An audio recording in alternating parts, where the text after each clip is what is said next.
Deus, em sua infinita misericórdia, Ele revelou através dos livros proféticos da Bíblia os acontecimentos do futuro na história dessa igreja e também na história da humanidade.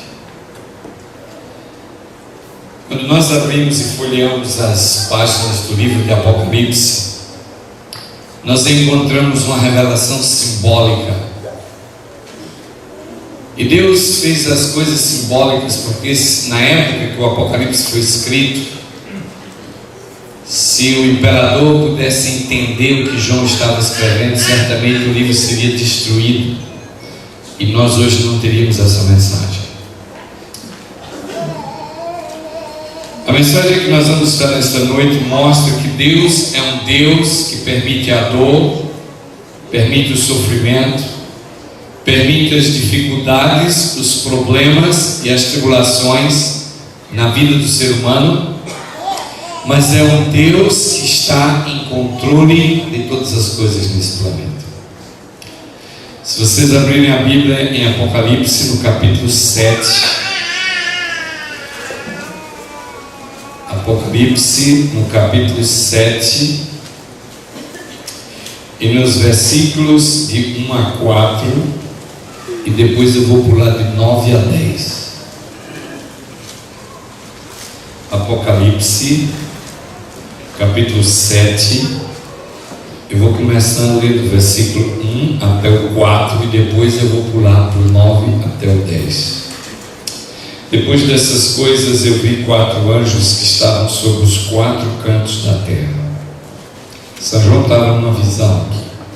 Depois dessas coisas vi 4 anjos que estavam sobre os 4 cantos da terra, retendo os 4 ventos da terra, para que nenhum vento soprasse sobre a terra, e nem sobre o mar, e nem contra árvore alguma. E eu vi um outro anjo subir do lado do sol nascente, tendo o selo do Deus vivo, e ele clamou com grande voz aos 4 anjos, a quem for dado o poder de danificar a terra e o mar, dizendo: não danifiqueis a terra, nem o mar, nem as árvores, até que tenhamos selado nas suas testas os servos do nosso Deus. E eu vi o número dos que foram selados, e era 144 mil de todas as tribos dos filhos de Israel. Agora vamos pular para o versículo 9 e 10. Depois dessas coisas olhei e vi uma grande multidão, uma multidão que ninguém podia contar, de todas as nações, tribos, povos e línguas, que estavam em pé diante do trono e perante o Cordeiro, trajando compridas vestes brancas e com palmas nas mãos, e clamavam com grande voz: salvação ao nosso Deus, que está assentado no trono e ao Cordeiro. Queridos, a profecia aqui, quando a gente lê, parece um pouco confusa. O Senhor Deus vai usando linguagem simbólica de 4 anjos segurando 4 ventos nos 4 cantos da terra. O verso diz que esses anjos, quando eles soltarem os ventos, o planeta vai ser danificado, haverá uma tremenda destruição. E ao mesmo tempo, o texto diz de que esse anjo que sai do sol nascente, ele tem uma missão aqui no planeta Terra, e essa missão é de colocar o selo de Deus na testa daquelas pessoas que estão preparadas para receber esse selo. E ele disse que o número dos que vão receber os selos é 144 mil. Os teólogos têm se dividido e argumentado uns contra os outros quem são esses 144 mil. Alguns dizem que esse número é simbólico, outros dizem que esse número é literal, mas nós sabemos que aqueles que receberem o selo de Deus serão aquelas pessoas que que vão passar pela grande tribulação que vai acontecer antes da volta de Jesus. E esses terminarão por não provar a morte e verão Jesus voltar em glória e majestade. Pessoalmente, eu acho que 144 mil é muito pouca gente. E eu sou daqueles que acreditam que o número é simbólico. Mas vocês vão encontrar aqueles ministros que acreditam que os 144 mil é literal. E eu respeito essa corrente teológica, embora pessoalmente eu prefiro acreditar que o número é literal. Mas, se é literal ou simbólico, isso não é um ponto de salvação. Isso é apenas uma informação que é irrelevante no processo de preparo espiritual para a nossa salvação. Por isso que alguns acham que é literal, outros acham que é simbólico. Mas o importante, quando estudamos esse texto essa noite, é entendermos o que Deus está revelando para nós através dessa visão do anjo do sol nascente. Deus está querendo revelar alguma coisa ao seu povo, à sua igreja, à humanidade, através desse relato. Há 3 elementos extraordinários aqui nesse texto. E o primeiro deles que nós encontramos é, nesse texto há uma advertência. E essa advertência fala de um grande período de angústia e tribulação que se aproxima sobre a terra. Por quê? Porque na visão tinha 4 anjos segurando 4 ventos. Quando esses ventos soltarem, os anjos soltarem esses ventos, a Bíblia diz que vai haver uma grande destruição.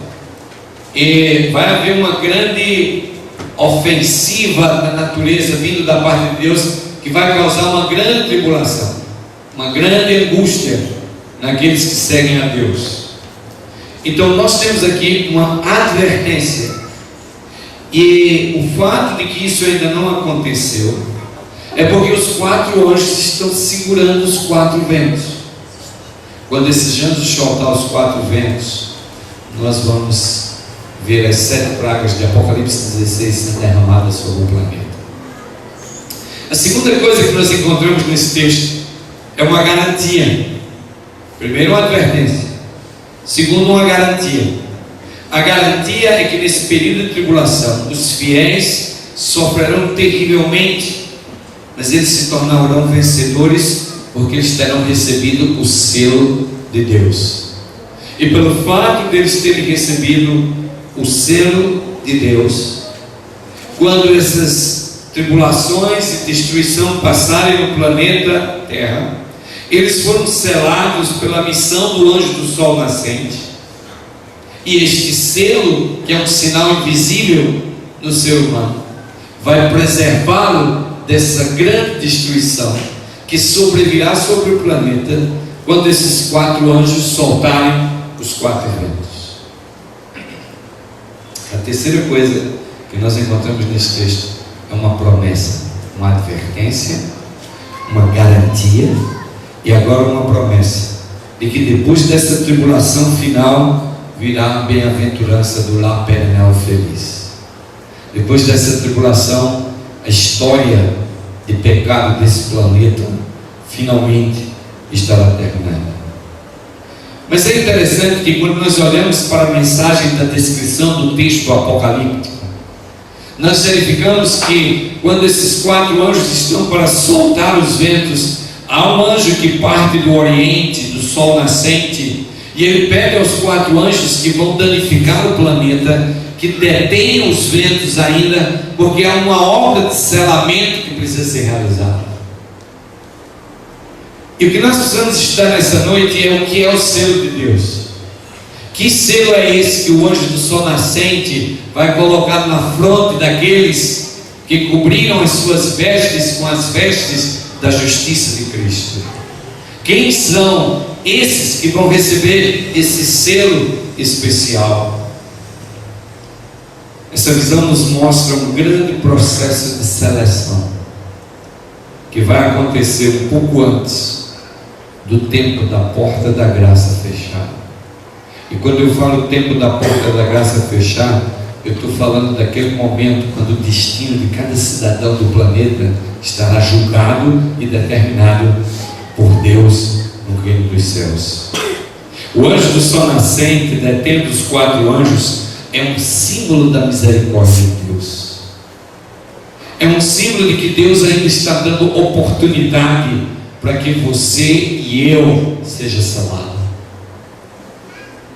Mas o que é o selamento? Se a gente for procurar uma definição, eu poderia dizer a vocês que selamento é um processo espiritual invisível aos olhos humanos, que começa no dia que você entrega a sua vida a Deus e termina quando essa porta da graça fechar. E esse é um processo que não acontece imediatamente para todo mundo, mas é um processo que está ocorrendo durante esse período de misericórdia, quando esses anjos estão segurando esses ventos da impiedade que serão derramados no planeta Terra. Talvez a nossa grande curiosidade hoje é saber quem aqui está selado, quem não está selado. Nós somos tão peritos em julgar uns aos outros, que mesmo quando a gente escuta uma mensagem dessa, a gente quer saber quem está selado e quem não está selado.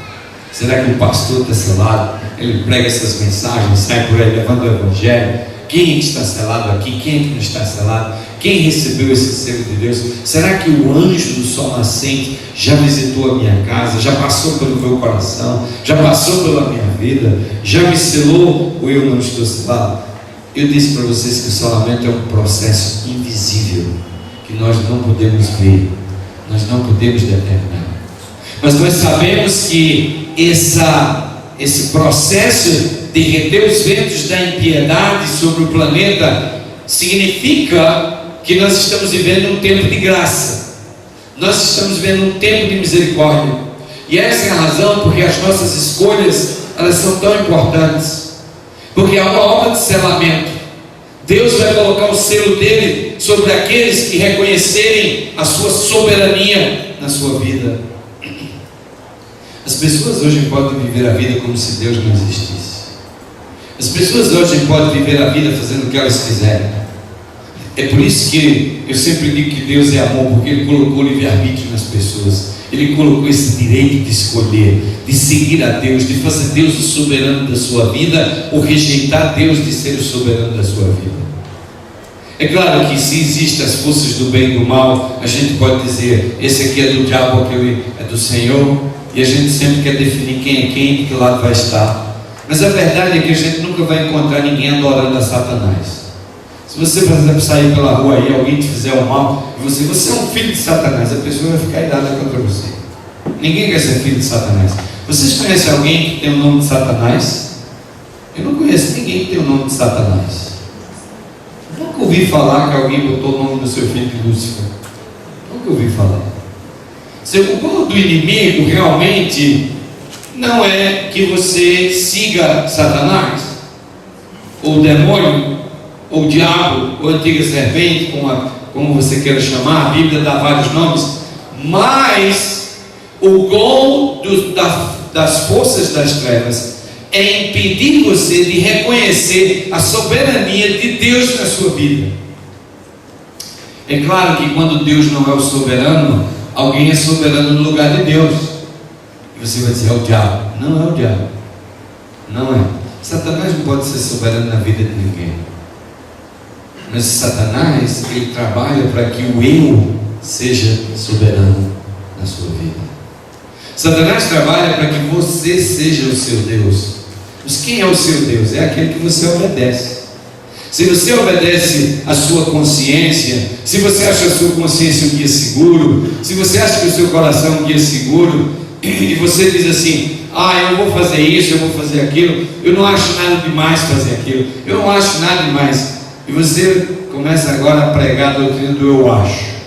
Não acho nada demais no cinema, não acho nada demais beber, não acho nada demais fazer aquilo, eu não acho nada demais a pessoa transgredir o sábado do Senhor, eu não acho nada demais fazer isso, fazer aquilo. Você faz a sua lista, porque cada um tem as suas prioridades, cada um tem as suas prioridades, e você termina se tornando o seu Deus, porque você obedece a você, mas você não obedece o que está escrito, você não obedece assim diz o Senhor. Sem dúvida nenhuma, quando o anjo do sol nascente voar pelo planeta Terra, não vai ser todo mundo que vai receber o selo de Deus. Existe um texto no Velho Testamento que fala dessa obra de selamento. Se vocês abrirem a Bíblia comigo em Ezequiel, vamos a Ezequiel no Velho Testamento. Ezequiel, capítulo 9, versículo 4.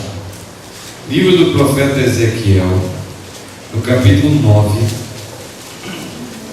e no versículo 4, nós encontramos aqui uma descrição.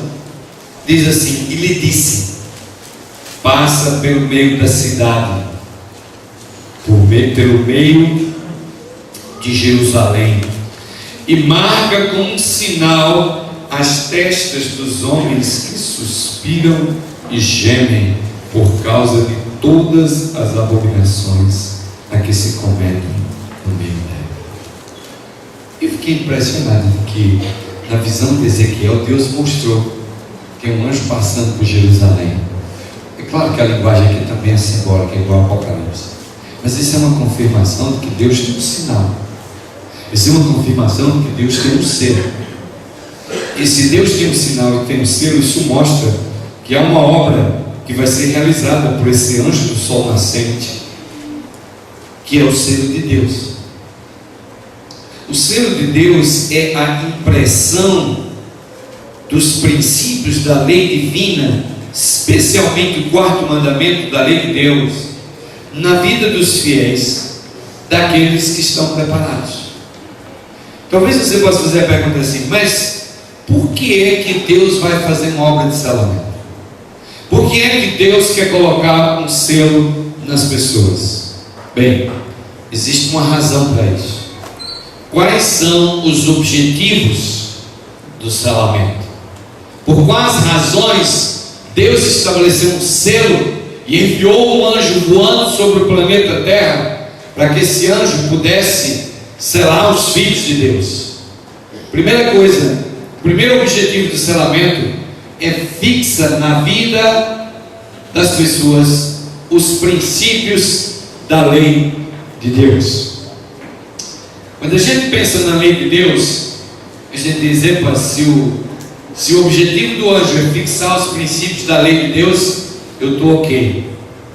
Eu estou ok. Porque eu guardo o primeiro mandamento: não terá outros deuses diante de mim, não farás para ti mais de escultura. Vem aí o segundo. E vem o terceiro: não tomarás o nome do Senhor teu Deus em vão. Lembra-te do sábado para santificar o quarto. Honra teu pai e a tua mãe. Por aí vai: não matarás, não adulterarás. E você olha para os 10 mandamentos e vai se ver, mas eu estou cumprindo os 10 mandamentos. Ok. Mas o que é pecado? Pecado é o quê? Transgressão da lei. Pecado é transgressão da lei. E se eu perguntar a você aqui, se eu perguntar aqui agora, alguém aqui é pecador? Todo mundo vai levantar a mão. Quem é santo aqui, levanta a mão. Ninguém vai se atrever que levantar a mão e dizer que é santo, porque todo mundo é pecador. Mas aí você diz: pecado é transgressão da lei, e eu sou pecador, mas eu não transgrido o primeiro mandamento porque eu adoro o Deus, eu não tenho idolatria, porque eu não adoro nenhuma imagem, eu guardo o sábado, eu não chamo o nome de Deus em vão, eu não adultero, eu não roubo, eu não cobiço a mulher do próximo. Eu guardo os 10 mandamentos. Quantos aqui estão guardando os 10 mandamentos? Não precisa levantar a mão. Todo mundo está guardando os 10 mandamentos. Bem, mas se pecado é transgressão da lei, e ninguém está transgredindo a lei, todo mundo aqui é santo e não sabia. Concorda comigo ou não? Todo mundo ficou calado, agora está todo mundo confuso. Agora já não sabe se é santo ou pecador. O pecado é transgressão da lei. Mas você olha para você e diz: não estou cumprindo os 10 mandamentos, não estou fazendo nada. Bem, então eu sou santo. Porque se pecado é transgressão da lei e eu não transgrido a lei, então eu sou santo. Mas será que eu sou santo e não sabia? Bem, aí vocês podem já começar a entender de que a lei, ela tem um alcance mais profundo do que simplesmente a letra. Quando nós usamos a lei na letra, é muito fácil observar a lei. Mas quando nós colocamos a lei no Espírito, aí Jesus definiu a lei em 2 princípios. Jesus, quando definiu os 2 princípios, ele estava definindo a lei numa forma espiritual. E ele disse assim: os 10 mandamentos da minha lei, quando ele está fixo no coração de um cristão, ele vai amar a Deus sobre todas as coisas e vai amar o quê? Agora, você é cumpridor da lei ou é transgressor da lei? Você pode ser um cumpridor da lei na letra, mas você é um transgressor no espírito, porque você não ama a Deus sobre todas as coisas e nem ama o próximo como a si mesmo. E você vai dizer para mim assim: pastor, o senhor já está julgando a gente aqui no lugar de Deus. Uau, irmãos, quando o princípio diz que o selo de Deus vai fixar na vida de uma pessoa, quando os princípios da lei de Deus vai ser fixo no coração de uma pessoa, é quando essa pessoa está amando a Deus sobre todas as coisas e está amando o próximo como a ele mesmo. É uma vida cheia de amor. E é claro que para esses não existe lei, porque a lei automaticamente ela é cumprida na vida deles, porque eles estão procurando, buscando a santidade, e a vida vai ser cheia de amor. Quando a Bíblia diz assim, o cumprimento da lei é o quê? É o quê? O cumprimento da lei é o amor. Esse texto é um texto que me faz mal, porque eu cumpro a lei e eu amo. Eu disse para vocês que eu venho numa luta ministerial muito grande, porque um dia, eu vou contar essa história para vocês. Eu era pastor de uma igreja e tinha uma irmã na igreja, aquelas irmãs assim que eu costumo chamar assim, as irmãs vampiro, né? Que pegam o pescoço do pastor e chupam o sangue dele todinho. Toda hora ela vinha no pastor: olha pastor, por que isso? Olha pastor, por aquilo. E eu: irmã, calma, e vamos. E toda hora, e tinha uma leitura de uma ata no plenário aqui, ela: pastor, e pai, pô, meu pai, a irmã já vai levar. Aquela irmã, ela estava sempre, onde o pastor estava, ela estava atrás. Eu me lembro de um domingo de manhã que eu estava no Atlantic Union College, e eu estava assistindo a formatura do colégio, era domingo de manhã, a formatura era ao ar livre. E eu estava encostado debaixo de uma árvore assim, e a formatura estava caminhando. De repente eu olhei para o asfalto assim, para a rua do outro lado, e aquela irmã estava se aproximando. Eu falei: ô Senhor, acabou o meu domingo aqui, a minha formatura. E ela falou: ei pastor! Eu falei: tudo bom, irmã? Meio desanimado assim, né? Eu falei: tudo bom? Entusiasmado. Eu falei: eu estava lhe procurando. Eu falei: foi? Eu estava lhe procurando. Por que a irmã estava procurando? Ele estava lhe procurando porque eu tenho uma coisa muito importante para lhe dizer. Então fala, irmão. Eu falei: lá vem coisa aí. E ela disse: olha, eu queria dizer para o senhor que o senhor não pode ser pastor. O senhor não dá para ser pastor. O senhor está na profissão errada. O senhor não dá para ser pastor. Eu falei: irmão, que é isso? Eu estou no pastorado já há 13 anos. Faz tempo isso, né? Hoje eu estou muito tempo atrás. Eu tinha 13 anos de pastor. Eu falei: mano, eu estou no pastorado há 13 anos. Ela falou: olha pastor, é o seguinte, eu vou falar sério com você. Você não pode ser pastor. E eu vou te dizer por quê. Foi por quê? Ela disse: olha, você é um pastor que prega bem. Você prega muito bem. E você ama a tua pregação. Você ama a tua posição de pastor. Você ama a igreja. Você ama a organização. Você ama a tua postura de autoridade. Você ama o seu status como ministro do Evangelho. Você ama pregar. Você ama fazer evangelismo. Você ama estar dirigindo a comissão da igreja. Você ama estar nessa posição de liderança. Mas você não pode ser pastor por uma coisa: porque você não ama as ovelhas.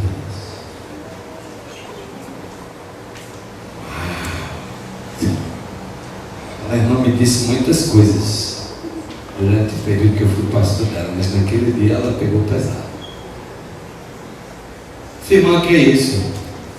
Irmã, a senhora está brincando comigo? Claro que eu amo as ovelhas. Claro que eu amo. Não, você não ama. E ficou aquela bagunça. Eu já disse que eu vim falar aqui. E eu falei: irmão, vai na paz, vai na paz. E ela foi, e eu fiquei lá olhando para aquela vegetação dele. Era o começo do verão, e o sol estava brilhando, e eu falava assim, eu comecei a processar, né? Falei: será que eu amo mesmo as ovelhas? É verdade que eu amo o ministério, a minha posição, um monte de coisa que ela falou. Mas as ovelhas, eu não sei bem se eu amo, não. Eu falei, não, mas eu amo as ovelhas. Ah, que eu amo. Não é? Não, eu amo as ovelhas. Ah, eu amo as ovelhas. Cheguei em casa, contei para minha esposa, falei, pois só a irmã lá dizendo que eu não amo as ovelhas. Essa é a razão porque eu estou no ministério, que eu amo as ovelhas. É bom quando a gente engana a gente mesmo, né? A gente faz a gente acreditar na gente mesmo, naquilo que a gente sabe que não é. Mas precisa ter a consciência em paz, então a gente acredita. Bem, naquele sábado, sexta-feira, eu falei para minha esposa, as crianças tudo pequenininhas, eu falei, ó, arruma as meninas que amanhã a gente vai zarpar cedo para a igreja. Eu vou abrir a igreja e vou recepcionar todos os membros. E fui, cheguei cedo na igreja, abri a igreja, e eu estava lá de recepcionista naquele sábado. Nunca tinha sido recepcionista desde que tinha subido a igreja, mas naquele sábado eu estava, que eu queria provar para mim mesmo que eu amava as minhas ovelhas. E eu achei que uma forma de provar para mim mesmo que eu amo as ovelhas era eu estar na porta da igreja abraçando todo mundo, sorrindo para eles. Quando o primeiro botou o pé, falou, o que aconteceu aqui hoje? O pastor de recepcionista, eu nunca vi isso. Mas hoje eu estou aqui, mostrando meu carinho pelas minhas ovelhas. E ele, feliz sábado. E foi passando uma por mim, todo mundo estranhou, né? Ninguém sabia que eu estava bombardeado pelo Espírito, né? E eu continuei abraçando todo mundo e fui embora naquele sábado todo feliz. Porque o povo gostou. Mas sabe, irmãos, começou uma luta dentro de mim, entre o Espírito de Deus. E o Espírito de Deus toda hora dizia para mim, você não ama as ovelhas. Você fariseu, olha só o que você fez, você foi lá, abraçando os irmãos, fazendo de conta que você ama as ovelhas. Você não ama as ovelhas. E eu amo as ovelhas. Claro que eu amo as ovelhas. Parecia que eu podia ver a voz do capeta atrás do meu ouvido. Você ama as ovelhas, sim, rapaz. Você é um grande pastor, você é a figura, você é o cara, olha lá. Você é um pastorzaço, meu. Todo mundo gosta de você.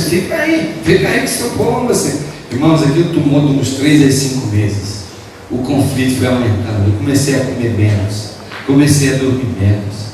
E minha esposa ficou preocupada. Ela falou, olha, tem uma coisa, você está perdendo peso. O que está acontecendo com você? Comecei a emagrecer. Os irmãos começaram a notar. Não tinha mais paz na alma.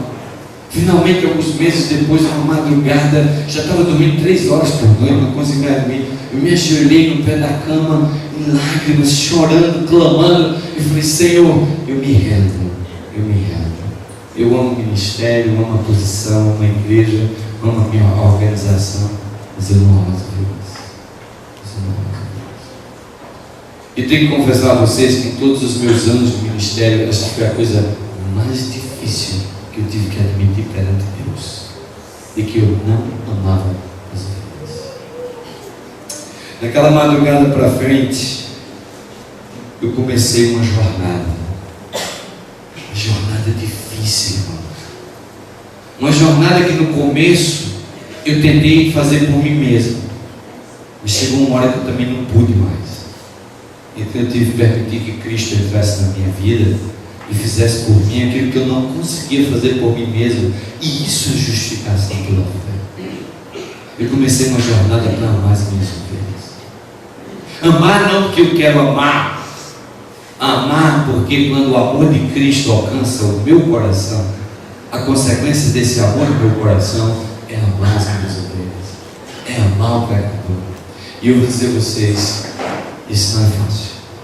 Eu podia pregar aqui uma semana para vocês sobre o amor, porque há conceitos fortes na Bíblia, quando a Bíblia diz assim que o cumprimento da lei é o amor.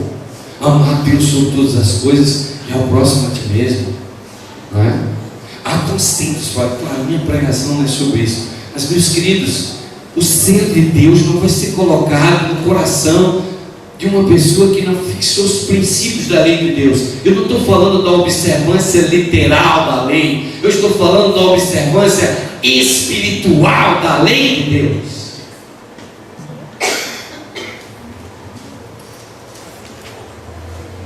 Às vezes eu olho para mim mesmo e falo assim, amar o outro só se amar a Deus primeiro. Agora, você precisa ter a capacidade de olhar para você mesmo e entender que se você não consegue amar o teu próximo como a você mesmo, é porque você não conseguiu amar Deus primeiro na sua vida. Você está amando o dinheiro, você está amando a tua esposa, você está amando o teu carro, a tua casa, o teu trabalho. Você está amando alguém primeiro. Porque quando Deus entra no primeiro lugar, Deus toma conta da vida. E a consequência disso é amor ao próximo, é serviço ao próximo. O objetivo do selamento: os selados serão fiéis na observância do sábado, que é o 7º dia da semana, que é o dia do Senhor. Não pense que observar o sábado é vir para a igreja, ouvir uma pregação e cantar.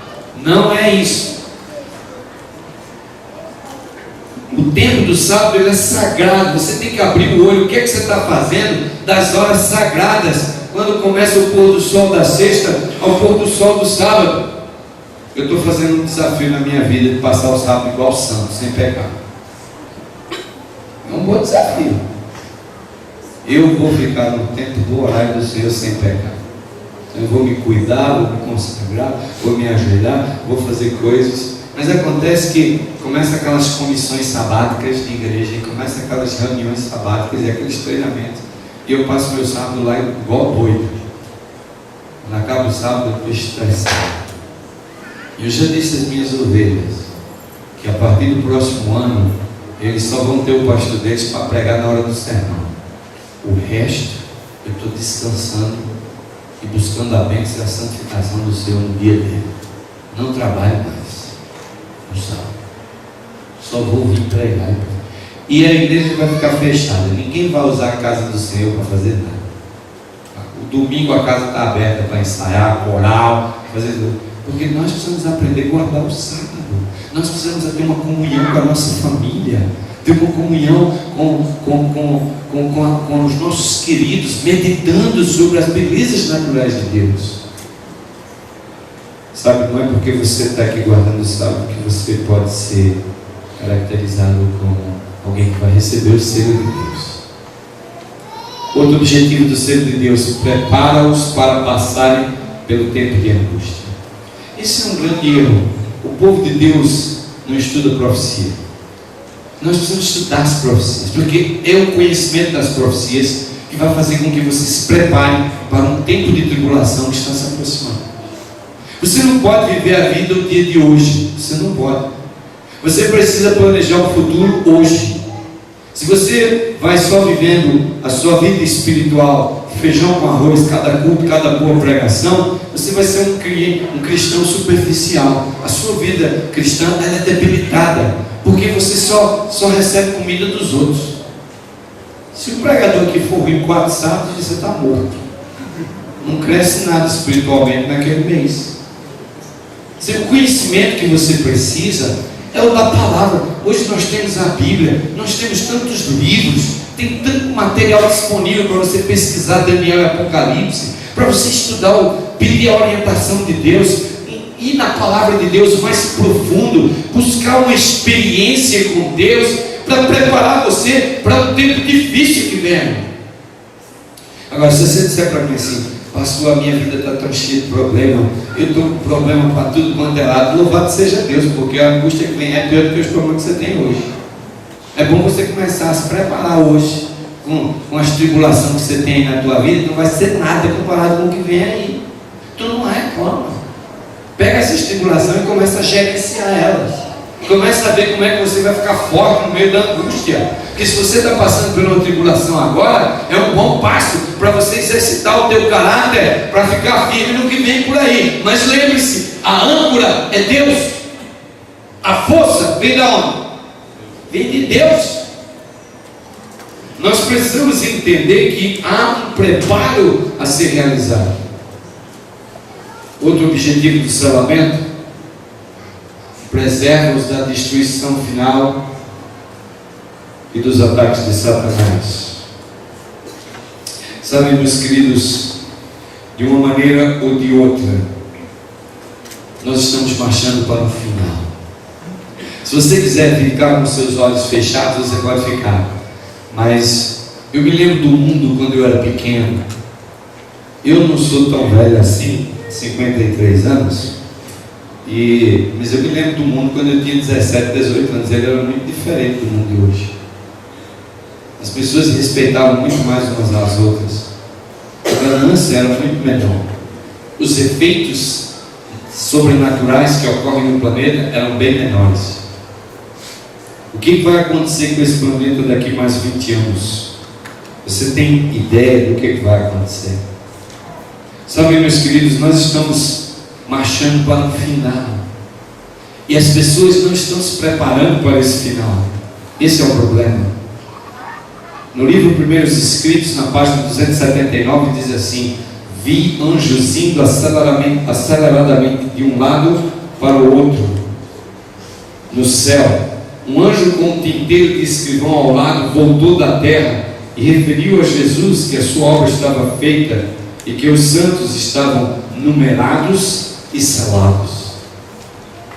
A obra vai ser terminada. Quando a obra de selamento for terminada, os 4 anjos vão soltar os 4 ventos. Os danos que nós vemos hoje no planeta é feito pelas obras do poder das trevas. O que Deus vai fazer é muito pior. O que Deus vai fazer está revelado em Apocalipse 16, nas 7 pragas que vão ser derramadas no planeta. Aí o dano e os problemas que vão acontecer no planeta serão causados pelos anjos de Deus. Não serão causados pelo inimigo. É por isso que esses 4 anjos estão sendo detidos pelo anjo do sol nascente. Porque a obra está prestes a ser realizada. E quando a obra terminar de ser realizada, continua dizendo o texto: então vi Jesus que havia estado a ministrar como nosso intercessor no santuário celestial perante Deus, lançar um incensário, levantou as mãos e com a grande voz disse: está feito. Quando Jesus Cristo, quando Deus disser essa expressão está feito, a porta da graça vai fechar. O destino de cada cidadão está determinado. A intercessão no santuário celestial vai parar. O que nós precisamos entender hoje é que nós estamos vivendo em um tempo de graça. Hoje é o seu dia de graça. Hoje é o seu tempo de misericórdia. Hoje é o seu dia que você pode se achegar ao trono de graça com o seu coração santificado e puro e requisitar remissão pelos seus pecados. Se você não tomar vantagem do momento que estamos vivendo, vai chegar o dia que você vai querer essa remissão, você vai precisar dessa intercessão, mas o ministério do santuário celestial vai estar encerrado, porque a obra está feita e os salvos já estarão selados e não há mais nada que possa ser feito. Enquanto Satanás faz a sua obra de destruição e miséria em nosso mundo, querendo impedir os cristãos de receber o selo de Deus, os profetas tiveram uma visão. O profeta João teve uma visão e ele viu aqueles anjos retendo os ventos, e ele viu esse anjo voando do sol nascente, querendo selar a testa dos filhos de Deus, selar aqueles que cobriram a sua nudez com as vestes brancas de Jesus. Meus queridos, Deus está fazendo a sua obra. Ele mandou o seu Filho Jesus Cristo, que fez remissão pelos nossos pecados. Ele mandou os profetas com as mensagens. Ele mandou a palavra de Deus. Hoje nós temos a Bíblia. O conhecimento está disponível. O que Satanás está fazendo é desenvolvendo a mídia, a tecnologia e fazendo tudo o que ele pode para que a mente dos filhos de Deus fiquem ocupada em interesses terrenais e materiais e não haja tempo para se buscar o preparo espiritual que é necessário para estar preparado quando esse tempo chegar. Se nós não sabemos quando é que o anjo do sol nascente vai passar fazendo essa obra de selamento, nós precisamos estar preparados a todo momento. O materialismo ele está inundando a nossa vida. A gente só fala de dinheiro. Mas quem não gosta de dinheiro? Dinheiro é bom, não é? Dinheiro é uma coisa boa. Tem uns que estão tão preocupados com o futuro e eles ficam guardando dinheiro, eles só pensam no futuro. Aí quando o futuro chega, eles continuam pensando no futuro. E eles nunca param de pensar no futuro. Até quando finalmente desce para a sepultura E a única coisa que o dinheiro que eles juntaram a vida toda pode fazer é dar um cartão bonito para ele. Se os filhos quiserem pagar ainda. Porque senão nem isso ele vai ter. Meus queridos, nós temos que botar os valores prioritários e a gente tem que começar a priorizar o reino. O que você pensa acerca do reino? Você está investindo o seu dinheiro, aquilo que você ganha, para abreviar o reino? O que você está fazendo com as coisas materiais que Deus está lhe dando? Às vezes tem gente que ganha um salário mínimo e fica se queixando. Olha, você ganha um salário mínimo porque essa vai ser a única maneira de você se salvar. Então você vê glória a Deus pelo salário mínimo. Se Deus lhe der 10 salários mínimos, você esquece dele, sai da igreja, vai fazer o que não deve. Então Deus te deixa com um salário mínimo.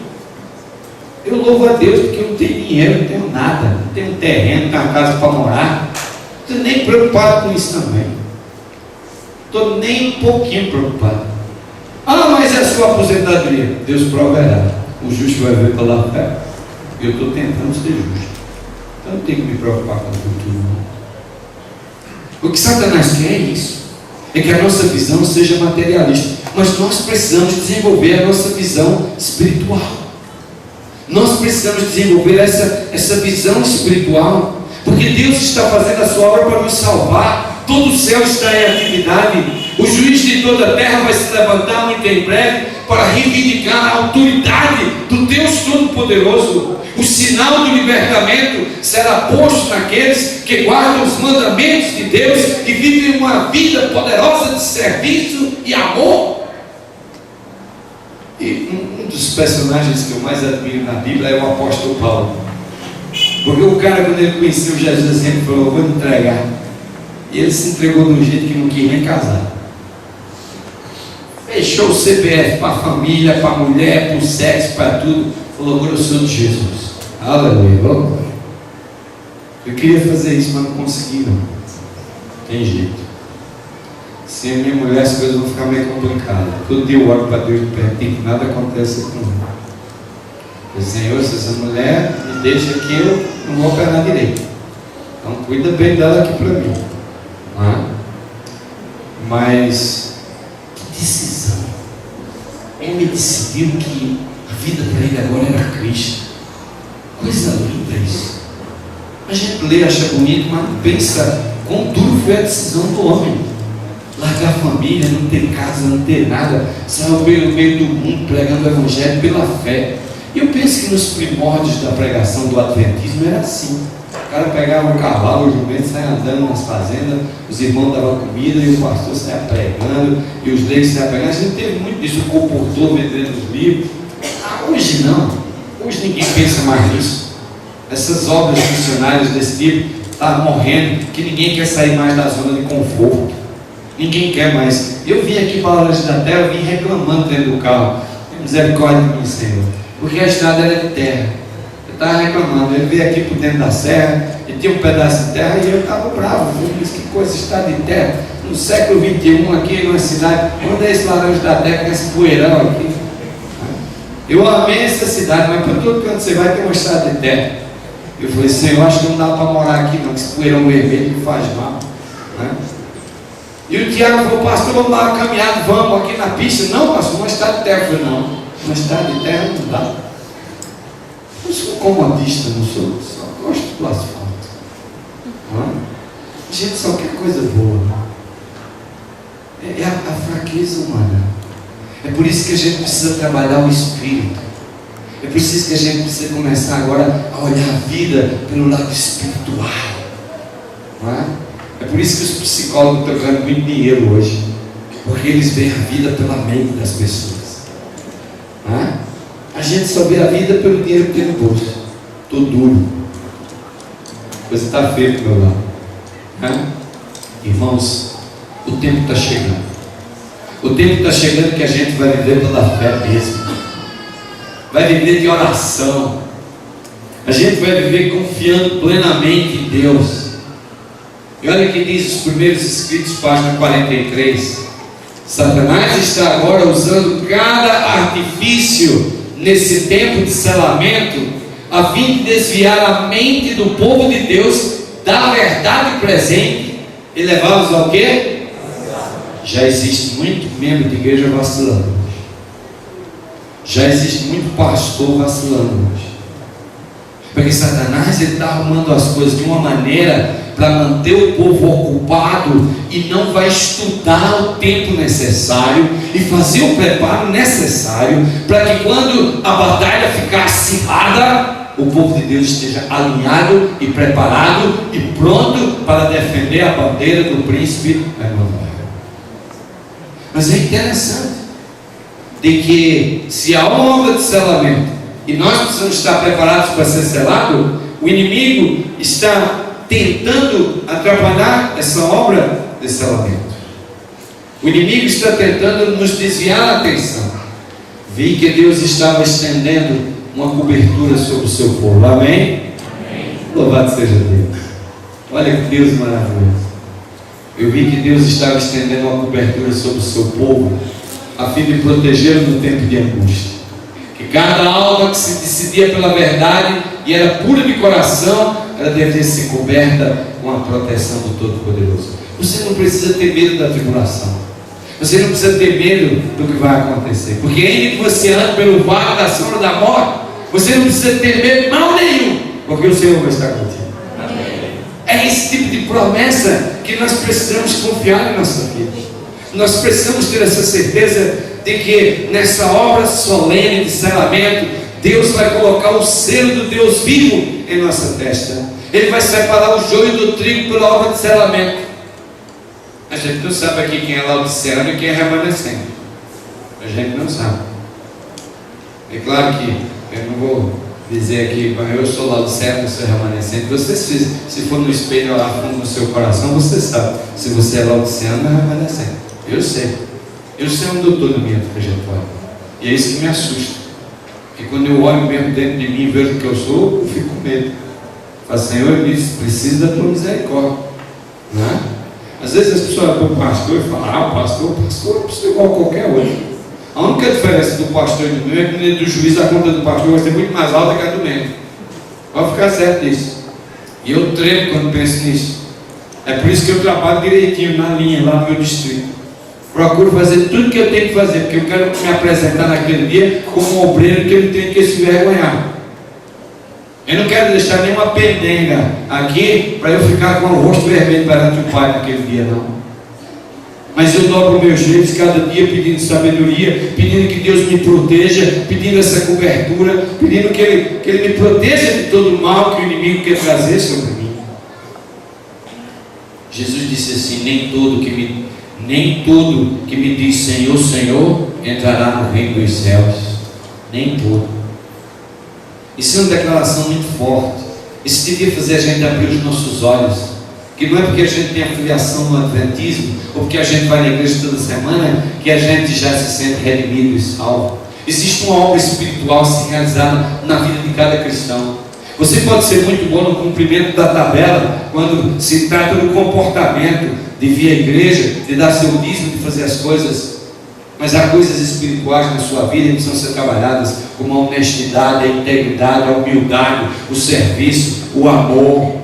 São valores espirituais, a gente não pode pegar, não pode ver, a gente não pode cheirar. São coisas que brotam da alma, porque elas vêm do Espírito, elas vêm de Deus. O perdão, ele vem de Deus. O oposto de tudo isso vem do diabo. Mas esses valores são eternos. Eles vêm de Deus, enaltece a alma, enobrece o ser, fortalece o ser, prepara-nos para enfrentar as durezas e as lutas que a vida impõe sobre nós. Sabem, meus queridos, o que é mesmo o selo de Deus? Talvez essa pergunta. Então logo estejam os filhos de Deus selados em suas testas. O selo não é um sinal que possa ser visto, mas sim uma confirmação na verdade, tanto intelectual como espiritualmente, de maneira que não podem ser movidas. Note que o selo tem uma conotação espiritual. É por isso que o sábado se tornou o selo de Deus. Porque quando Deus estabeleceu o sábado na criação, Ele estabeleceu o sábado por 3 coisas. Qual foram as 3 coisas? Quem sabe? descansou, abençoou, eu quero santificar. Agora, como você vê tudo pelo prisma materialista, então você diz assim: quando o sábado chega no trabalho e durmo a tarde toda e tenho descanso. Então eu vou na igreja, escuto a linda pregação, então eu estou abençoado. E como eu vou na casa do Senhor e dou meus dízimos e faço tudo e não faço nada no sábado, então eu estou mais santificado. Você tenta pegar a experiência sabática que é espiritual e você tenta transformar ela para ser material, para ser física, para ser visual. E quando Deus disse assim: o sábado foi feito para você descansar, descansar da mente, fazer um switch, parar de pensar nas coisas da semana. Você não pode entrar o sábado pensando na dívida que vai pagar, no aluguel que vai pagar na segunda-feira, na folha de pagamento dos seus funcionários que você vai pagar. Você não pode fazer isso, porque você precisa descansar. É um descanso espiritual, não é um descanso físico. Olha, o descanso físico Deus deu à noite para você, tá? Descanso físico é à noite, não é no sábado, não.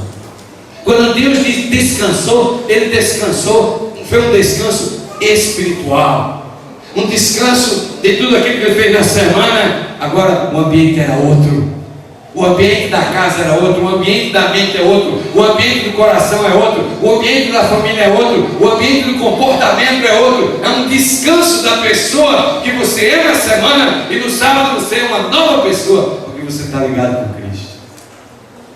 Quando você entende o verdadeiro sentido do descanso, aí você recebe a bênção. Aí você recebe a bênção. E quando você sente a presença de Deus com você no sábado, de uma maneira mais intensa, aí você sente a necessidade de fazer mudanças e crescer na sua espiritualidade. Descansar, ser abençoado e se santificar é uma experiência espiritual. E é por isso que nós estamos perdendo a bênção no sábado, porque nós não vemos o sábado pelo prisma espiritual, mas pelo prisma físico. Eu vou para a igreja, faço trabalho missionário no sábado. Mas por que você faz trabalho missionário no sábado? Porque você quer economizar o tempo da semana? Faz trabalho missionário no teu tempo na semana. Para de roubar o tempo de Deus. O tempo de Deus Ele deu para você comungar com Ele, para você gastar tempo com Ele, sair pela natureza, ver as belezas de Deus, contemplar as belezas, fazer alguma coisa que você enalteça o nome de Deus na sua vida. Trabalho missionário. Não estou dizendo que é pecado fazer trabalho missionário no sábado. Alguns irmãos falam: não, se você quer fazer o trabalho missionário no sábado, você faça. Não tem problema, não está nada errado, não. Só que eu estou dizendo para você que o sábado ele é espiritual, ele não é físico. Ele é um momento de comunhão, de interação entre criatura e criador. Essas coisas de ensaio conjunto, coral, comissão, tudo isso é tudo na semana. Eu dou graças a Deus que eu tenho 3 igrejas, nenhuma tem comissão no sábado. Nenhuma. Tudo comissão na semana. O povo tem que tirar o tempo dele para dar para Deus. É assim que funciona. Porque o descanso é espiritual. Sabe, meus queridos, Satanás está trabalhando conosco para que a gente não prepare o nosso caráter para receber o selo de Deus. O selo de Deus é a verdade do sábado expressa em nosso coração. E a estampa usada é a lei de Deus. A lei é um instrumento que vai estampar o selo, que é o sábado de Deus, o 4º mandamento. Mas o selo de um monarca, de um rei, só pode ser aplicado num documento autêntico. Um governante não vai botar o selo dele num documento que é falso.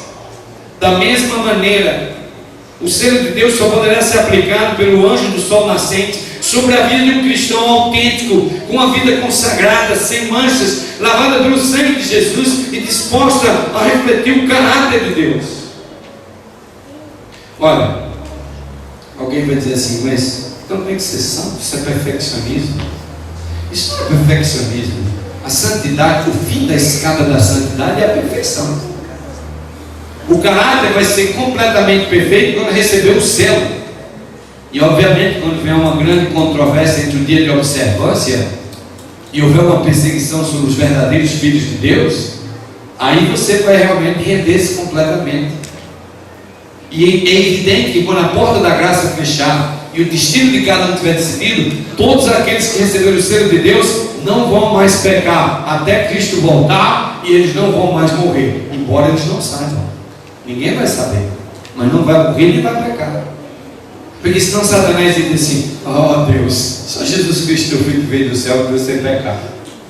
É por isso que vai haver essa santificação, é por isso que vai haver essa perfeição. Agora eu olho para a minha vida, eu olho para o meu coração e eu digo: Senhor, eu quero ser santo. Eu quero ser santo como tu és santo. Mas a santidade é obra de uma vida. Você não vai santificar da noite para o dia. Há um processo que você precisa marchar. Cada semana, quando o sábado chega, é uma chance de você se santificar, porque Deus colocou o sábado para você se santificar. Por isso que diz: abençoar e santificar. Porque cada semana você cresce um pouquinho espiritualmente. Eu olho para mim 30 anos atrás e eu louvo a Deus pela pessoa que eu sou hoje. E eu vou dizer uma coisa para vocês. Eu já contei essa história e muita gente já viu no DVD, eu vou contar de novo. O Espírito de Deus está dizendo para eu falar de novo. Eu sei que alguns já ouviram falar: para repetir esse vou. Era uma sexta-feira à noite e a gente estava em casa jantando.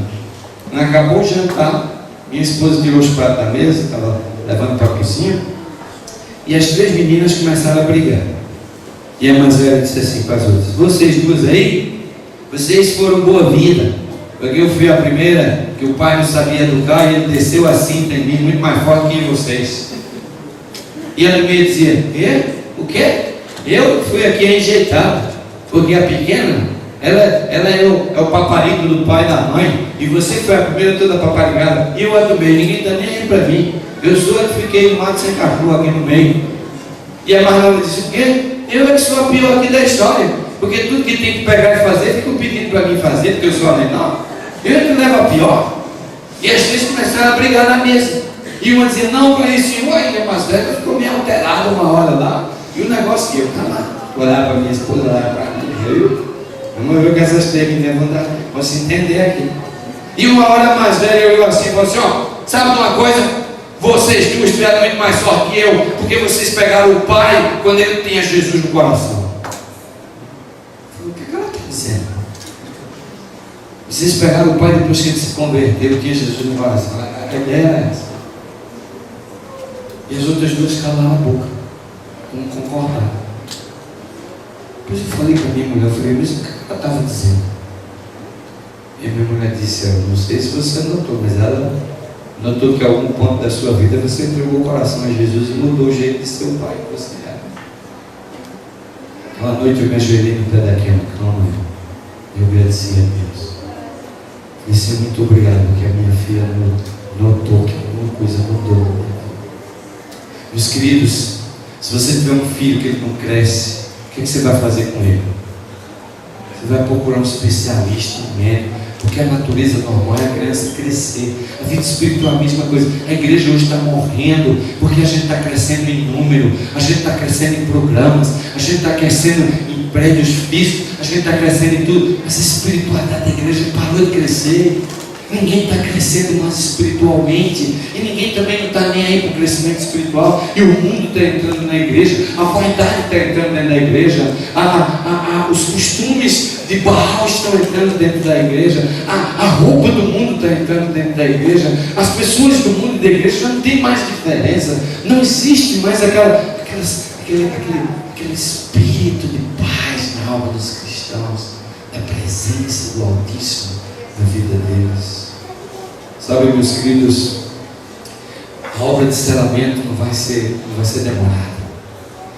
A palavra de Deus diz que vai ser rápida. Eu não sei porquê, talvez porque você não vai ter muito tempo para ficar em cima do muro. Você tem que tomar uma decisão. O tempo do selamento é muito curto e logo passará. Agora, enquanto os 4 anjos estão contendo os 4 ventos, é o tempo de fazer firme a nossa vocação e a nossa eleição. Agora é o tempo. O anjo poderoso saiu do sol nascente, detendo esses poderes que vai fazer dano ao planeta, dando a cada um de nós, a mim e a você, uma oportunidade de você iniciar uma obra de reavivamento espiritual na sua vida. A obra de reavivamento e reforma é uma coisa pessoal. E ninguém vai reformar a sua vida e sair dizendo: eu estou reformado, eu estou reformado, eu estou reformado. Não. Quanto mais você chegar perto de Deus, mais você vai se sentir indigno e pecador. Quanto mais você chegar perto de Deus, mais você vai sentir necessidade dele. Quanto mais você se aproximar de Deus, você vai buscar. Para a dimensão do conflito dos séculos que nós estamos envolvidos, nós devíamos estar tendo oração todo dia, grupos de oração nas casas, jejum e oração, invocando o nome do Pai. Quando eles me invocarem de todo o coração, eu os ouvirei. Mas sabe, a gente gasta muito tempo no negócio da gente. E no fim, sabe, outro dia eu estava pensando assim que quantas horas por dia Deus dá para nós? Quanto? 24 horas. Dessas 24 horas, 8 horas você dorme. Tem gente que dorme 10 aí, né? Tem gente que dorme 5, 6, eu estou nessa categoria. Que dorme 5, 6. Tem gente que dorme 8, mas vamos botar aqui pela média 8 horas por noite. E você trabalha quantas horas? 8 também, é isso? Então você trabalha 8 horas e dorme 8 horas. Se Deus lhe dá 24 horas, quantas horas fica? O que você faz com essas 8 horas? Outro dia eu estava tentando fazer as contas para ver o que eu faço com as minhas 8 horas. Aliás, eu durmo 6 horas, tenho mais de 8.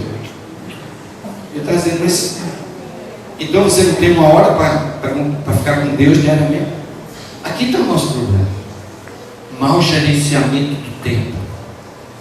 Essas 8 horas que você fica, dava para você dar o dízimo delas a Deus. Quanto é o dízimo de 24? Vamos botar 2 horas aqui, vai. Se você desse 2 horas por dia para Deus, dessas 2 horas não é meu tempo. Eu vou estar ajudando alguém, servindo alguém, estudando a palavra, dando um estudo bíblico, pregando. Todo dia eu vou dar 2 horas para Deus. Olha, se você der o dízimo do teu tempo para Deus, você vai começar a ver o reino aqui. Você vai começar a ver o reino aqui. O nosso problema é que a gente passa muito tempo com os nossos negócios. A gente passa muito tempo com os nossos negócios. E a gente passa pouco tempo com Deus. E é por isso que a gente sofre. Porque quando a vida ela é caminhada com Deus, não tem sofrimento que bote você abaixo. Não tem sofrimento que tire você do sério. Não tem. Meus queridos, olhem só. O sinal ou o selo de Deus é revelado na observância do sábado do 7º dia. Nem todos que professam guardar o sábado serão o quê? Você não tem garantia, porque você tem o seu membro ligado à igreja, você observa o dia do Senhor, ou você vê aqui que você está garantido. Não engane você mesmo. Não engane. Existe uma obra espiritual que precisa ser realizada. Existe uma obra espiritual que Deus requer de cada um de nós. E a Bíblia é muito clara, porque se você abrir a Bíblia em Ezequiel, capítulo 20, Ezequiel, capítulo 20, e o versículo 12 e 20. Vamos ter os dois versículos. Ezequiel, capítulo 20, Ezequiel, capítulo 20, eu quero ler o versículo 12 e quero ler o versículo 20. A Bíblia diz assim: também lhes dei os meus sábados, para que servisse de sinal entre mim e eles, para que soubesse que eu sou o Senhor, que eu uso o quê? O sábado é do Senhor que nos santifica. Vocês estão vendo aqui o papel do sábado? Santifica. Cada sábado, quando ele acaba, você está mais santificado. E olha o versículo 20 agora.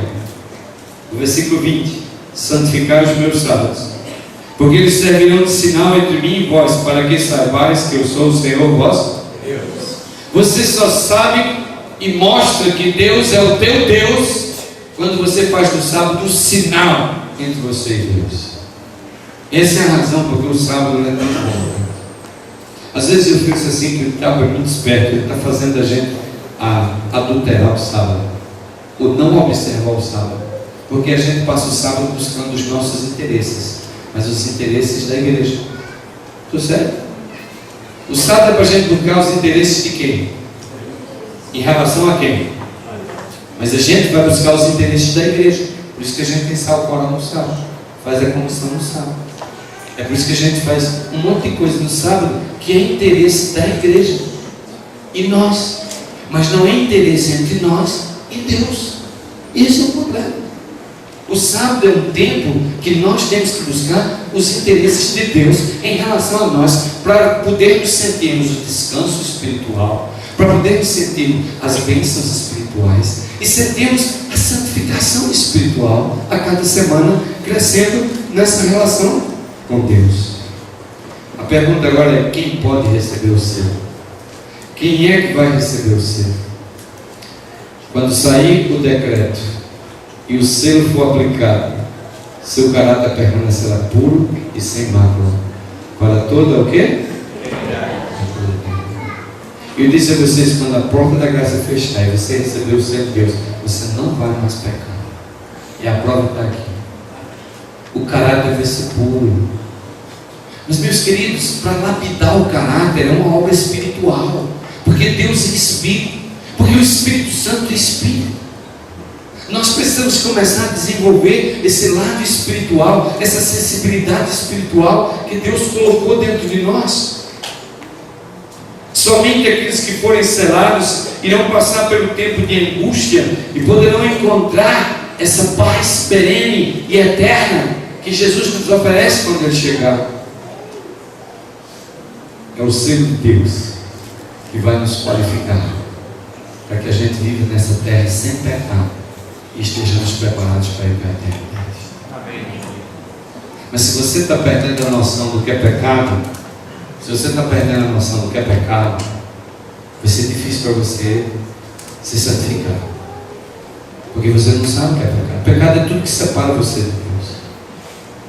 É por isso que faz um teste. Você sabe que houve uma época da minha vida que eu andava com uma cadeiretinha aqui no bolso durante o dia, com uma canetinha. Quando eu cometia um pecado eu anotava, porque senão no fim do dia eu me ajoelhava para pedir confissão pelos meus pecados e não lembrava nenhum. Então eu ficava me monitorando, cada hora eu dizia: será que eu peguei nessa hora? E eu respondia a alguém que mal criado, anotava o meu pecado.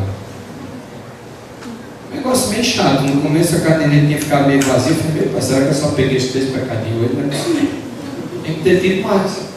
E comecei a orar e dizer: Senhor, mostra o meu pecado. Olha essa oração: Senhor, mostra o meu pecado, que eu estou perdendo a noção do pecado. Me mostra, Senhor, por favor. E olha, a cadeirinha começou enchendo. Até que finalmente eu podia me ajoelhar cada noite, pedir perdão por cada pecado. As pessoas: Deus me perdoa o pecado por atacar. Senhor, perdeu meus pecados. Uau! Senhor, resolve meus problemas. Uau! Ah, mas tu sabe, Deus sabe. Mas se Ele não vê você como necessitado e ciente do qual é a sua necessidade, você perde a bênção. Se você vai pedir a Deus que resolva o teu problema, você tem que dizer o teu problema. Agora, se tu está pedindo a Deus: olha, Senhor, o irmão aqui está me devendo dinheiro, me empresta, tem um safado, aquele irmão que me paga. Como é que pode um negócio? Olha, você vai emprestar dinheiro, você empresta o que você pode dar. Senão não empreste. Você pode emprestar o que você pode dar? Empreste. Mas o povo de Deus, se fosse fiel a Deus, ninguém devia pedir dinheiro emprestado. Esse negócio de ficar sem dinheiro sempre emprestado é a fraqueza espiritual, é a falta da sabedoria divina, a falta do poder do alto para dirigir. Deus é infinito, Ele é maravilhoso. Eu queria terminar a mensagem de hoje à noite mostrando para vocês agora quais são as qualificações que nós precisamos ter para receber o selo de Deus. Primeiro, ser humilde. Isaías 53:7 diz: Ele foi oprimido e humilhado, mas não o quê? E por que você reclama? Por que você reclama? Tem uma coisa no ministério que eu aprendi: pedir perdão pelos pecados que eu não cometi para as pessoas. Eu vou lá para o irmão, eu não tenho culpa, mas ele disse que eu sou culpado, então eu aceito a culpa dele. Vou lá: irmão, você está certo, eu me perdoa, vamos ficar em paz. Vamos. Quando a pessoa é egoísta, ela sempre acha que está certa. Eu já fui assim, por isso que eu posso pregar, porque eu sempre estava certo. Eu me lembro de um dia que a minha filha mais velha, ela foi uma fotocópia do pai. Então quando ela fez 16, 17 anos, ela começou a me enfrentar. E um dia eu dei um grito nela, ela deu um grito mais alto de mim. Eu dei outro grito mais alto, ela deu outro mais alto. Ixi, coisa aqui agora vai pegar mesmo. E aí ela deu um grito tão alto em mim que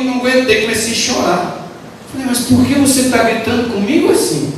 Ela começou a chorar. Ela falou, Dé, eu aprendi com você. Pai, eu aprendi com você. Eu queria morrer. Era verdade. Ela aprendeu a gritar comigo. Sabe, irmãos, a gente tem que parar de brincar de religião e começar a entender a grandiosidade e a soberania desse Deus que nos criou. Você precisa desligar um pouco desse materialismo que está rodeando você e separar um tempo à parte com Deus. A Bíblia diz que você devia ir 3 vezes por dia num lugar à parte, conversar com Deus. E se você não sabe o que falar, fica ali. Agora, não deixa que dê outro pensamento na mente, porque a mente humana, ela tem capacidade de pensar 2 pensamentos. Você pode estar orando, falando uma coisa e pensando outra. Se você fizer isso, o coração não passa do tempo. Essa é a oração que não passa do tempo. Agora, quando você está orando que vem um outro pensamento, bota aquele pensamento na oração. Quando você estiver conversando com Deus, que vier um pensamento de fora, você bota o pensamento na conversa com Deus. Você não deixa nada quebrar a conexão da sua mente com Deus. Porque aí a tua oração vai ficar poderosa. A tua oração vai ficar poderosa. Tem muita gente que está com a oração aí fraca, sem força, porque está orando uma coisa e pensando outra. Às vezes a gente é ferida, magoado, é doído, e ninguém tem humildade para pedir perdão para o outro. Né? Eu me lembro de um sábado que eu reuni a minha igreja depois do culto e eu pedi perdão a toda a igreja por uma decisão que eu tomei errada como pastor. Falei, irmãos, eu vim aqui me perdoar, que vocês me perdoem. Qualquer pastor acharia que escutava ele abaixo, eu humilhar ele. Mas daquele sábado para frente, a minha autoridade e o meu respeito dobrou na igreja que eu era pastor. Porque eles nunca acreditavam que eu, como pastor da igreja, podia ser humilde o suficiente a pedir perdão. Nem sempre acontece assim, irmãos. Nem sempre. A velha natureza, ela está aqui, ó. Ela vem rugindo às vezes, que só a graça mesmo para segurar. Porque às vezes a vontade dá de meter a mão na cara. Mas você segura. É uma luta. Ninguém pode dizer, eu estou santo, eu estou completo. A vida cristã não é assim. Mas se nós queremos receber o selo de Deus, nós precisamos aprender a ser humildes. Nós temos que aprender a ser humildes. Se nós queremos receber o selo de Deus, nós temos que se arrepender e confessar os pecados. Hebreus 4,15 diz, porque nós temos um sumo sacerdote que não possa compadecer-se das nossas fraquezas, antes foi ele tentado em todas as coisas da nossa semelhança, mas sem pecado. Jesus venceu por você. Mas para você se apropriar dessa graça que Jesus oferece a você, você tem que confessar o teu pecado. Você precisa se arrepender do que você faz. Você precisa recuar. Você precisa se ajoelhar e chorar e clamar e dizer, Senhor, perdoa o meu pecado, e Deus te perdoa. E você vai sentir um refrigério. Eu já disse para vocês aqui essa semana, a gente não escuta a voz de Deus, mas a gente escuta o refrigério, aquela paz no coração, uma coisa espiritual que entra dentro. Essa manhã eu acordei muito angustiado. Eu tinha uma angústia na minha alma terrível. E eu, quando acordo com essas angústias assim, eu caio de joelho. Eu não levanto até a angústia desaparecer. Foi maravilhoso ver eu falando com Deus, abrindo meu coração para Ele, expressando Ele minha angústia. E eu de repente comecei a sentir aquela paz, que não é terrenal. Ela não é terrenal, ela é espiritual. De repente o coração começa a se aliviar. De repente aquela angústia vai desaparecendo. E você sente aquele refrigério. Irmãos, nós temos que aprender a operar com o infinito. Nós temos que aprender a operar com Deus. Se você quer receber o selo de Deus, você precisa ser puro de coração. Jesus disse, bem-aventurados os puros de coração, porque eles verão o quê? Deus. Qual é o pecado que está no teu coração, que está fazendo você ficar impuro? Você precisa ter o teu coração puro. Você precisa estar bem. Se você morrer aqui agora, você está em paz. Você precisa buscar essa pureza. Satanás está trabalhando para colocar pecados na nossa vida, para que a gente não tenha essa pureza. Se você quer receber o selo de Deus, você precisa estar disposto a sofrer pelo amor de Cristo. Segundo Timóteo 3,12 diz, ora todos quanto querem viver piedosamente em Cristo serão perseguidos. Quando você decidir a ser puro, a ser fiel a Deus, a crescer na sua espiritualidade, a observar o sábado na sua observância espiritual, você vai ser atacado pelo poder das trevas. Você vai ser perseguido pelos demônios de Satanás. Você vai começar a sofrer. E você precisa estar pronto para sofrer por amor de Cristo. Se você quer receber o selo de Deus, você precisa alcançar a vitória sobre o mundo. 1 João 5,4 diz assim: porque todo que é nascido de Deus vence o quê? E a vitória que vence o mundo é o quê? É a nossa fé. É por isso que o justo vai ver pela fé. Queridos, será que nós estamos vencendo o mundo? Será? Os que vencem o pecado, os pecados do mundo, quais são os pecados do mundo? Os prazeres da vida. Tem gente que tem prazer em trabalhar. Trabalha. É o prazer da vida. São os pecados do mundo. Trabalha. Quanto mais trabalha, mais dinheiro faz. Não é pelo dinheiro, que eu não consigo ficar sem trabalhar. É um prazer. Né? Outro prazer que o mundo oferece é a gente fica viciado nessas músicas. Estamos viciados nessas músicas. Estamos viciados nessa moda. Mas é moda agora. As pessoas começaram a observar um ao outro para ver. As pessoas, sabe, irmãos, estão mais preocupadas com elas mesmas do que com a vida eterna, do que com o rei. Os prazeres do mundo, o status, mostrar que a gente tem. Outro dia eu estava conversando com meu cunhado, ele estava reclamando da vida. E eu falei, mas quanto é que tu ganha por mês para tu estar reclamando da vida? Ele falou, tem mês que eu ganho 10 mil dólares, tem mês que eu ganho 14 mil dólares. E eu falei assim, meu pai do céu, isso é quase 4 vezes o meu salário. Quando eu disse o meu salário para ele, ele falou, não acredito. Como é que você vive desse jeito? Pela fé. Como é que vive com o salário mínimo? Pela fé. Quando Deus está dirigindo, quando Deus dá sabedoria, não importa o tamanho do salário, o resultado vai ser produtivo. Porque é Deus que está dirigindo.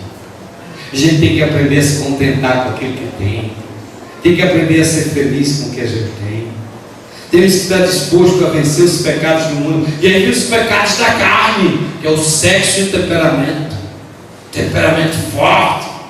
Eu me lembro quando eu comecei no ministério, o irmão da igreja jogava um tijolo para mim, eu jogava uma parede assim. Era assim meu ministério. Agora o irmão dá uma exclamação, eu fico caladinho. Lá dentro, doido meter a mão na cara. E Senhor, transforma meu caráter.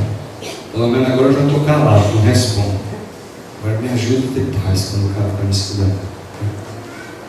É claro, quando ele faz isso em público, eu disciplino ele, porque ele tem que aprender a respeitar a autoridade pastoral.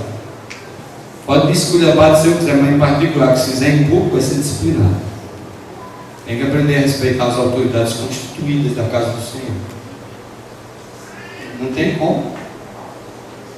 Mas é difícil, temperamento, a natureza. Mas eu louvo a Deus que o Espírito Santo trabalhando lentamente, moldando. O sexo, uma coisa terrível, o sexo. Eu casei virgem, mas eu sei o preço que eu paguei para casar virgem. Foi muita oração da minha mãe e minha também. Mas hoje não. Hoje os pais deixam os filhos namorar dentro de casa sozinhos. Os pais é quem cria os ambientes para os nossos jovens ficar lá. Hoje os nossos jovens ficam se beijando, se abraçando um pouco. E eu digo, não dentro da casa do Senhor. Não dentro do território da propriedade do Senhor. O ideal é que não fosse lugar nenhum. Os nossos jovens estão perdendo o respeito.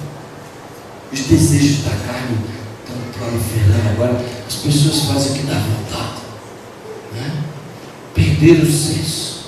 Esqueceram que houve juízo para Sodoma e Gomorra. Esqueceram que houve juízo com os dias de Noé. Vai haver juízo para essa geração também. E vocês aí que estão na prática do sexo, satisfazendo os prazeres da carne.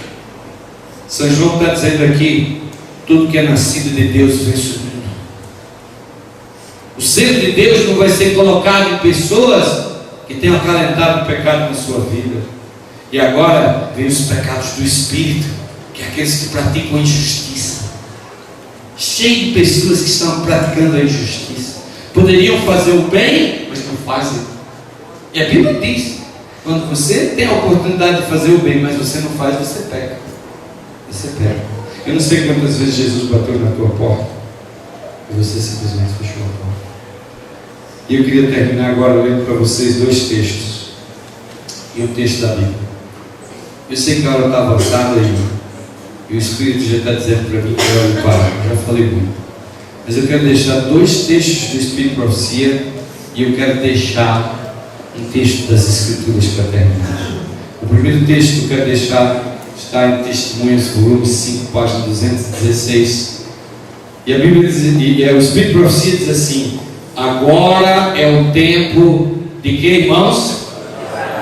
Agora é o tempo de preparar-se. Não é amanhã, não é quando saiu o decreto dominical, não é quando aconteceu o ecumenismo. Não. Agora é o tempo de preparar-se. O selo de Deus nunca será colocado sobre a fronte de um homem ou mulher impuros. Nunca será colocado sobre a fronte de um homem ou mulher ambicioso ou amante do quê? Irmãos, você não pode ficar na igreja e amar o mundo, porque não existe associação entre a luz e as trevas. Não existe. Não vai haver indústria dos cosméticos no céu. Não vai haver. Cuidado, irmãos. Não vai haver a indústria fashion no céu, de marcas.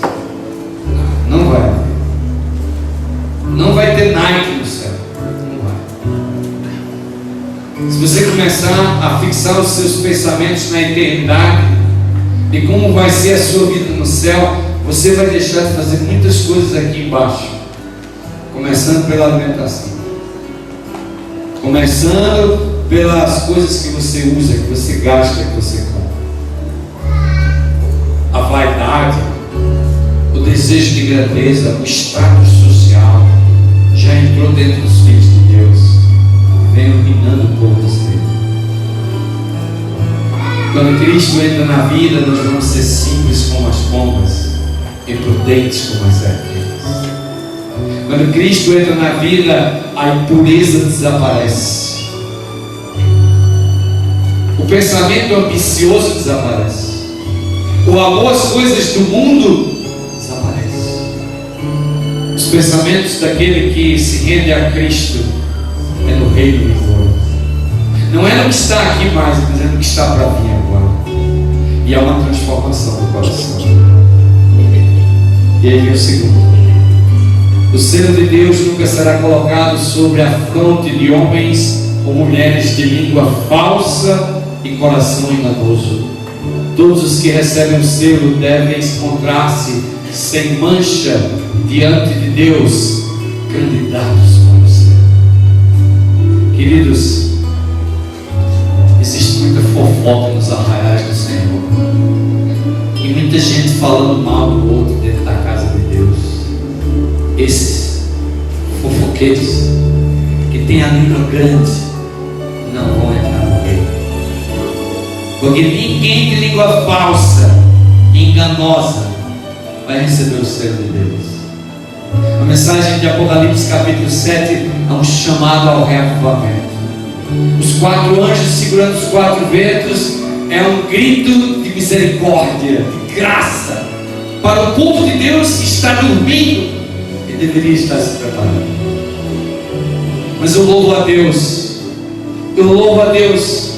e eu quero terminar o meu sermão dessa noite com essa palavra de Apocalipse capítulo 7 e no versículo 9 e 10. Eu louvo a Deus por esse registro bíblico.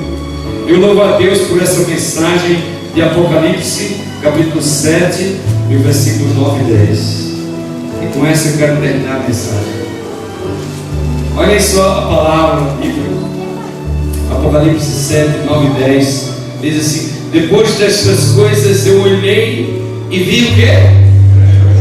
Aleluia! Louvado seja Deus! Eu vi uma grande multidão que ninguém podia contar, de todas as nações, tribos, povos e línguas, que estavam em pé diante do trono, que estavam diante do Cordeiro, trajando vestes brancas e palmas nas mãos. Aleluia! Louvado seja Deus! Estará você nessa multidão? Essa visão é a visão dos selados. O começo do capítulo diz que o anjo do sol nascente saiu voando para colocar o selo de Deus vivo na testa daqueles que estão puros, que se cobriram com as vestes brancas. E depois mais embaixo ele diz que viu uma multidão que ninguém podia contar. E nessa multidão estavam aqueles que estavam diante do Cordeiro de Deus que tira o pecado do mundo. Diante dessa multidão, eles estavam trajando vestes brancas da justiça de Cristo, com palmas nas mãos, e eles clamavam em grande voz: salvação ao nosso Deus, que está sentado no trono, e ao Cordeiro. Ó, meus queridos, amados irmãos, louvado seja Deus por essa declaração, louvado seja Deus por esse registro bíblico, louvado seja Deus por essa palavra profética que está escrito aqui, dizendo que havia uma grande multidão. Às vezes a gente olha um para o outro aqui e a gente acha que o irmão fulano, o irmão Beltrano, aqui é todo mundo pecador. Mas aqueles que receberam o selo de Deus eram uma multidão que não dava para contar. E eu pergunto para você essa noite: será que no meio dessa multidão você não vai estar? Será que no meio dessa multidão eu não vou estar? Talvez essa noite você tenha que olhar para o íntimo da tua alma e reconhecer que você precisa começar a partir de hoje uma jornada para buscar a pureza do teu coração, para buscar a pureza da tua alma. Se durante essa semana há alguém aqui nessa igreja que precisa de perdão, de humildade, Deus está te dando essa chance. Você que vai tomar a decisão, porque Deus te deu o livre-arbítrio. Mas não deixe de perder o céu por causa do seu orgulho, por causa da sua vaidade. Essa semana Deus está falando para você que é tempo de se preparar, é tempo de acordar, é tempo de preparar a alma para ser pura, para receber o selo de Deus vivo, para fazer parte dessa grande multidão. Aí sentado onde você está, eu vou te dar um minuto de oração. Vai ser uma oração rápida, uma oração de entrega. Se há alguma coisa para pedir perdão, pede. Sai daqui puro hoje à noite. Se ajoelha no pé da tua cama hoje à noite e diz: Senhor, eu não posso mais ser esse adventista de fachada. Quero fazer uma profissão de fé espiritual hoje à noite contigo, porque eu quero ver o Rei. Eu quero estar diante do trono. Eu quero estar dentro do Cordeiro. Deus te abençoe nessa decisão agora. Inclina a tua cabeça. Oremos. Querido Deus, onipotente Pai que estás nos céus, essa noite o livro da revelação foi descelado. As palavras do capítulo 7 de Apocalipse caíram em nosso coração como um bálsamo suave que mostra a glória dos salvos, mostra aquela multidão que ninguém podia contar, mas uma multidão que estava diante do trono do Cordeiro, diante do trono do Altíssimo. Senhor, nessa noite nós precisamos de remissão pelos nossos pecados. Nós precisamos dessa humildade que Jesus nos ensinou. Nós precisamos confessar os nossos pecados e nos arrepender dessa vida adventista que temos levado. Nós precisamos de um reavivamento, de uma nova vida, de um coração puro. Nós precisamos esvaziar a alma, para que quando o anjo do sol nascente passar, o selo do Deus Todo-Poderoso seja marcado na nossa alma. Amém. Que nós possamos realmente, Senhor, sentir o refrigério da comunhão contigo, fazendo do sábado esse sinal extraordinário e precioso, que vai a cada semana refrigerar nossa alma no descanso espiritual, na bênção do Altíssimo, na santificação da eternidade. Toma em tuas mãos a tua igreja. Se alguém aqui nessa noite está lutando no Vale do Jaboque contra ti, permita que essa alma se renda. Se há alguém guerreando contra o poder das trevas, envia teu Espírito capacita. Mas que a vitória seja do Senhor. Que o Senhor te abençoe e te guarde. Que o Senhor faça resplandecer o seu rosto sobre ti e tenha misericórdia de ti. Que o Senhor sobre ti levante o seu rosto e te dê a paz. Amém. Vamos terminar a nossa reunião e vamos sair da casa do Senhor essa noite, cantando essa esperança extraordinária que não vai demorar muito, não tardará. E Jesus muito em breve vai voltar. E nós precisamos nos preparar para estar com Ele para todo sempre. Que Deus nos abençoe. Que a paz do Senhor esteja convosco aqui em oração. Amém.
Vamos para o